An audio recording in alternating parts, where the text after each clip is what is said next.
આપણું શરીર લાખો કરોડો અસંખ્ય કોષોનું બનેલું છે. સામાન્ય રીતે જૂના કોષો નાશ પામે છે અને નવા કોષો બનતા હોય છે અને તેનું વિભાજન થતું હોય છે. કેન્સર એટલે અસામાન્ય અને અનિયંત્રિત વૃદ્ધિ કોષોની જે થતી હોય છે તેને કેન્સર કહેવામાં આવે છે. તેના લીધે કેન્સરની ગાંઠ થતી હોય છે અને તે પછી લસિકા ગ્રંથિ અથવા તો લોહી દ્વારા એટલે કે બ્લડ દ્વારા શરીરના અન્ય ભાગોમાં ફેલાવો એનો થતો હોય છે.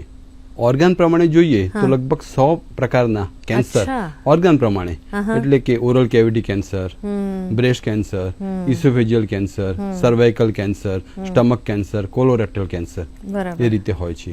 તે જ રીતે ત્વચા અને કોઈ પણ અંગ જે છે તેના અંદરના આવરણમાંથી જે ઉદ્ભવતા કેન્સર જે છે તેને કાર્સિનોમા કહેવામાં આવે છે. હાડકાં, કાર્ટિલેજ, માંસપેશી અને વેસલ્સ, બ્લડ વેસલ્સ માંથી જે ઉદ્ભવે છે તેને સાર્કોમા કહેવામાં આવે છે. અને લોહી અને લસિકા ગ્રંથિના જે કેન્સર હોય તેને લ્યુકેમિયા અને લિમ્ફોમા કહેવામાં આવે છે.